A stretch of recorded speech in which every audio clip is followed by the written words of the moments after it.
sedang berupaya untuk melakukan konsolidasi secara internal, partai kita diganggu.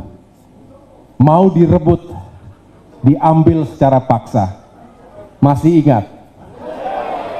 Apakah akan dilupakan begitu saja? Kita memaafkan, tapi jangan begitu saja melupakan.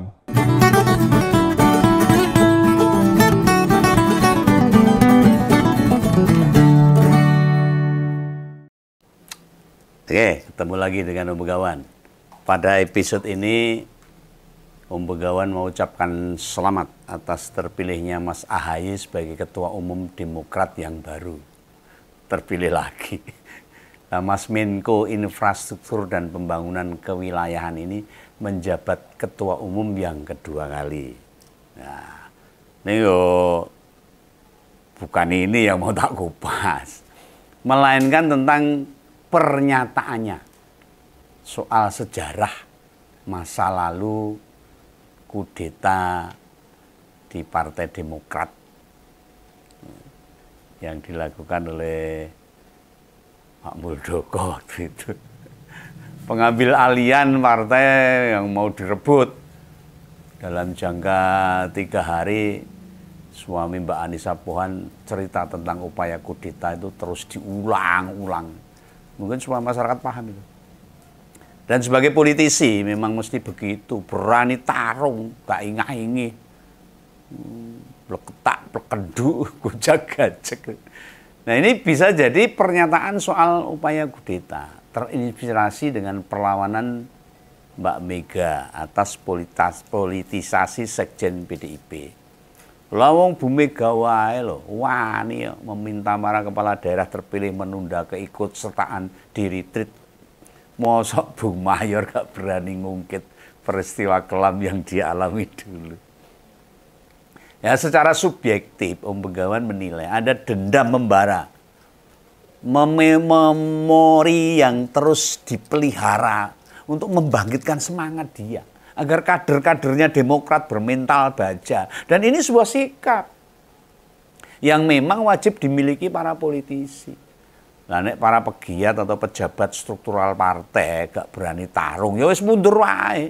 Jadi orang biasa nggak usah masuk partai. Dulu waktu Pak Om Begawan masih ada di partai politik, selalu di depan. Nek perlu ya munggah kursi, munggah meja untuk bertarung, nggak apa-apa. Untuk mempertahankan partai bagi simpatisan, kader apalagi pejabat struktural itu bentuk dari menjaga marwah dan kehormatan partai. Nah, bisa jadi loh Mas AHY resah dan gelisah. Dirinya wis jadi menteri, sudah punya kedudukan, dan ada beberapa orang di DPP juga jadi menteri serta wamen. Kok gak pada bergerak? Anteng glegem apa karena sudah duduk. Kan itu tidak prospektif, tidak mencerminkan sebagai pejuang. Apakah peristiwa upaya paksa kemarin itu pengambil alihan partai atau bahasa Om Begawan akan mengkudeta itu tidak melukai batin mereka, para kader-kader Partai Demokrat. Nah, sebagai komandan partai, semangat berjuang serta bertaruh mesti ditularkan itu buat membesarkan partai.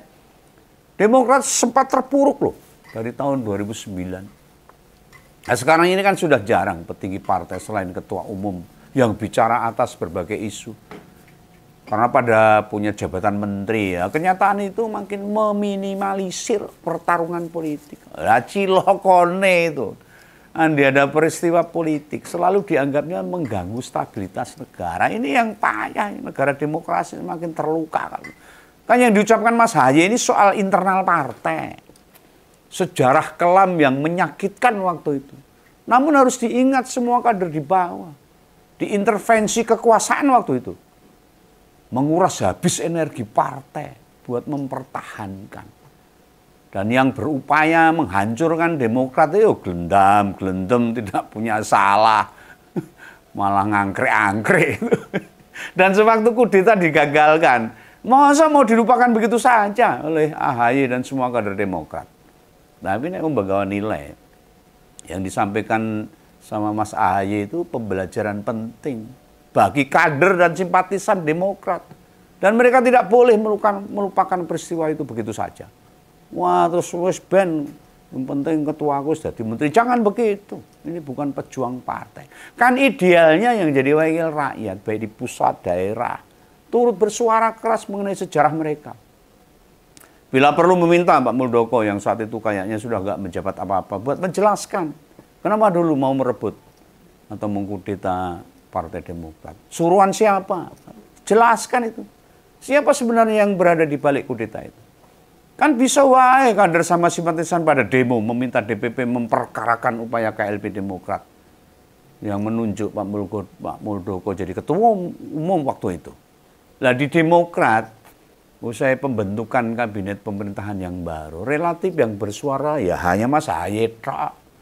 Padahal sekarang momentum yang pas tuh buat membalaskan semua rasa sakit hati yang pernah mereka alami. Nah, cerita soal kudeta diulang dalam 3 waktu berdekatan. Mas Ahaye cerita perkara kudeta upaya pengambilan partai itu waktu didatangi 38 ketua DPD yang mendukungnya untuk jadi ketua umum lagi. Hari apa itu ya? Hari Minggu kalau salah. Yo, hal yang sama disampaikan pas ngasih di acara Kongres ke-6 Demokrat. Lantas waktu ngasih pidato sebagai ketua umum setelah terpilih kembali Senin malam itu juga bicara soal kudeta yang sama. Artinya membekas sekali dalam hati Mas Ahaye. Cerita ini memang perlu disampaikan, dirawat, dijaga oleh Demokrat. Ada 2 hal yang menurut Om Begawan yang melatar belakangi mengapa peristiwa KLB Demokrat masuk di sejarah kelam Ahaye dan Demokrat itu sendiri. Pertama, tidak ada perkara krusial yang memberatkan Demokrat sehingga jabatan ketua umum Ahaye coba diambil alih oleh Muldoko. Itu pertama. Yang kedua, peristiwa itu sekaligus mencerminkan seorang penguasa bisa bertindak sewenang-wenang waktu itu untuk melemahkan partai politik yang tidak sekaris, tidak sepaham. Tidakkah sikap atau penuturan itu mencerminkan tantangan atau seolah-olah tidak mengakui Gibran sebagai wakil presiden? Atau malah mengubur semua jasa Jokowi sebagai presiden? Begawan memaklumi lah kemarahan-kemarahan yang memuncak itu dan memang sekarang harus terus-menerus disampaikan. Mumpung situasinya memungkinkan, ini kesempatan yang pas ini. Misalnya nih banyak mahasiswa demo soal kebijakan-kebijakan Presiden Prabowo. Ini menandakan rakyat itu emoh atau protes kepala negara yang didukung sama Jokowi. Mantan presiden yang merugikan Demokrat itu. Yang sudah merusak, menghancurkan, ngubrak-abrik konstitusi. Ada juga grafiti atau tulisan di tembok-tembok tentang adili Jokowi di berbagai wilayah Indonesia. Demo adili Jokowi juga terjadi di mana-mana itu. Nah, bila dikaitkan sama pidatonya Ahaye, kader maupun simpatisan, apalagi wakil rakyat dari Demokrat, harusnya terlibat dengan demo adili Jokowi. Setidaknya mendukunglah begitu. Percuma kalau hanya gitu-gitu aja. Nanti dikira sudah duduk di kursi yang enak, jadi menteri, jadi wamen, lalu lupa dengan sejarah yang kelam yang menimpa Partai Demokrat itu. Belum lagi perkara Gibran yang tidak jelas tugas dan kerjaannya, ditambah semua orang tahu dia anak Jokowi, anggota DPR dari Demokrat, kan mestinya bersuara soal kinerja Wapres. Dan suara paling keras kudunya keluar dari mulut ketua fraksi Demokrat, Mas Ibas.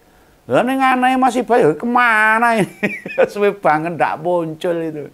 Dia manteng apa ya nggak mikir masih sama bapaknya sing berjuang pasang badan mengembalikan citra Demokrat yang pernah hancur, pernah blorot ini. Andai hanya satu orang yang kudu pontang-panting, gulung kuming, mobat mabit, pencilian, efeknya tidak akan signifikan. Harus bersama-sama dari pusat sampai daerah. Nah, pidato soal kudeta itu semacam alarm, pengingat, warning, atau peluit dimulainya pertarungan. Anak ngerti ngono jodoh meneng wae, ndang gerak itu. Semua arus bawah partai, entah dimanapun berapa, aku turut berkontribusi. Sama-sama berjuang dengan ketua umumnya. Ini bukan perkara saiki Begawan terus dibilang pro Ahaye loh, atau dukung Demokrat, enggak. Siapapun ketua partainya, apapun nama partainya, akan Begawan bela bila dirusak penguasa tanpa kesalahan apapun. banyak diamnya petinggi partai kok agak gimana gitu loh. Partai itu kan kudunya kedel. Nah, itu Bung Andi Arief lama gak muncul juga itu. Mungkin mergo sakit bisa.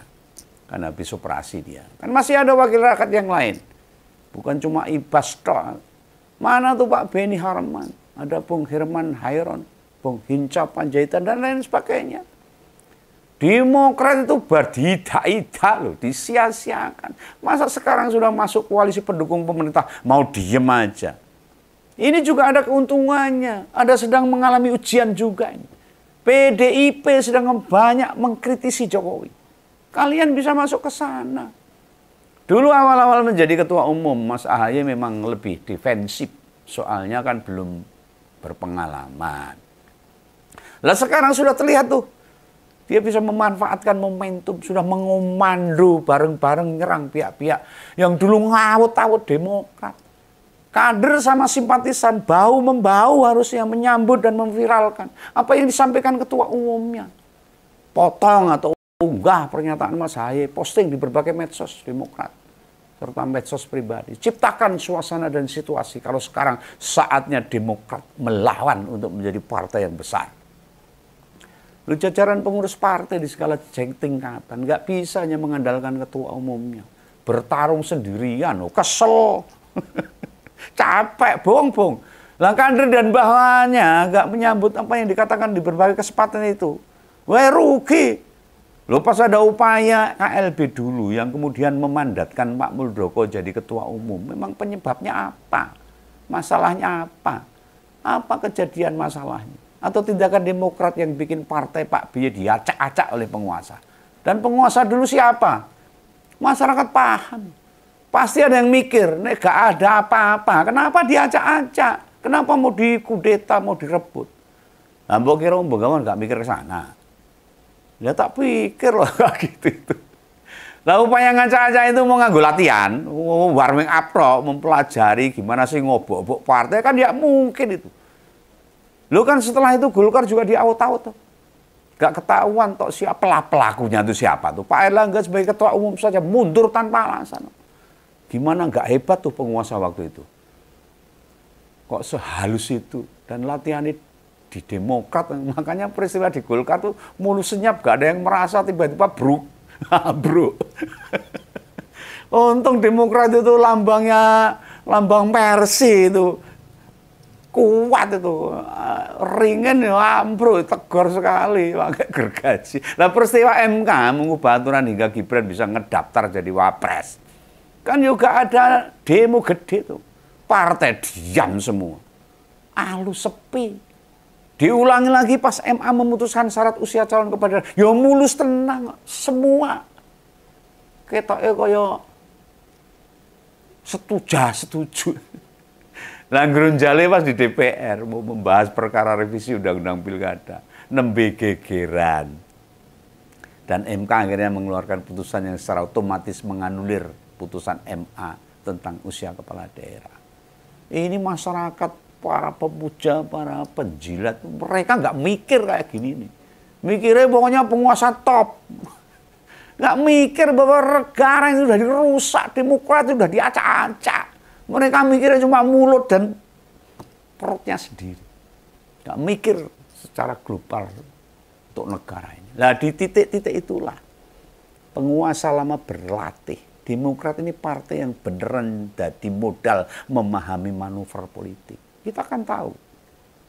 Saat PKS dan Demokrat oposisi waktu itu, kritik-kritiknya mudah dimentahkan. Nggak tajem, nggak nandes.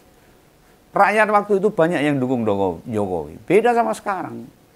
Kalau alasan KLB Demokrat, gegara kritik keras Demokrat pada pemerintah, kan kritiknya juga biasa saja. Wah nggak tajam. Loh memangnya pernah pas Jokowi berkuasa nyebut nama Jokowi atau Gibran sebagai pribadi, sebagai individu yang bikin keduanya malu? Nggak pernah ada itu. Ini loh yang kita sebagai rakyat mesti tahu. Apa kesalahan fatal Demokrat? Yang membuat partai itu diobok-obok ngasih buket ruwet semua. Nah sekon ngerusak malah Pak Muldoko, kepala staf presiden waktu itu, KSP waktu itu. Dan upaya pengembalian alian Demokrat. Presiden penak wae ra menyampaikan apapun. tidak merasa ikut campur, tidak merasa ikut cawe-cawe. Emangnya Pak Muldoko berani bertindak sendirian? Sementara wong sa Indonesia tahu, tangan kanan presiden yang memporak-porandakan Demokrat kok ya bisa merasa tenang, ayem, nggak merasa bersalah. Loh, bila benar upaya pengambilan alih itu sebagai motif pribadi Muldoko, kan kudunya ditegur tuh sama presidennya. Pak Mul, mbok ora usah ngrusui Demokrat, kan harusnya begitu. Lah nek pengen duwe partai kae lho, relawanku akeh, dadekno partai wae. Pimpinane wae kowe kono. Engko bantu aku kan begitu.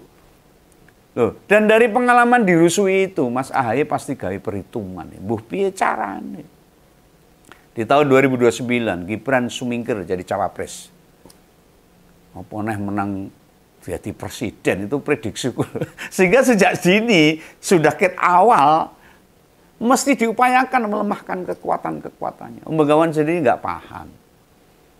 Apa tidak ada elit Demokrat yang berpikir ke situ. Dulu wae tahu diobok-obok bila nanti Gibran didiamkan, apalagi besok Pilpres, Capres. Mau jadi apa Demokrat?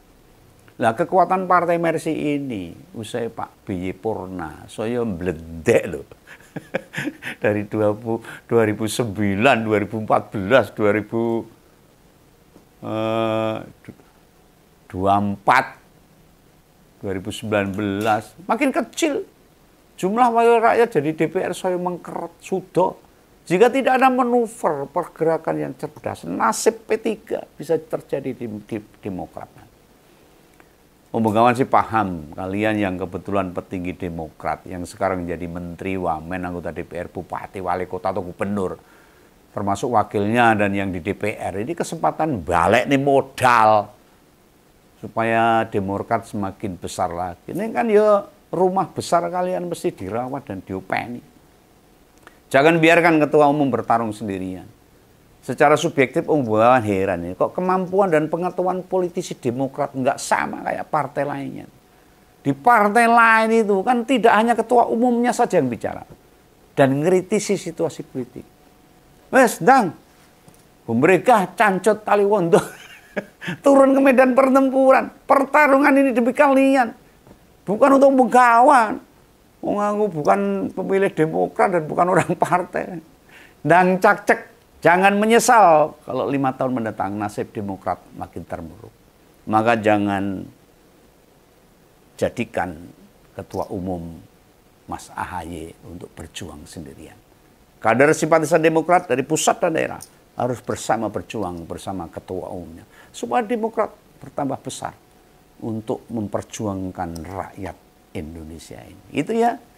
Salam Begawan, salam ngumpul supaya masyarakat paham. Jangan lupa subscribe. Dadah.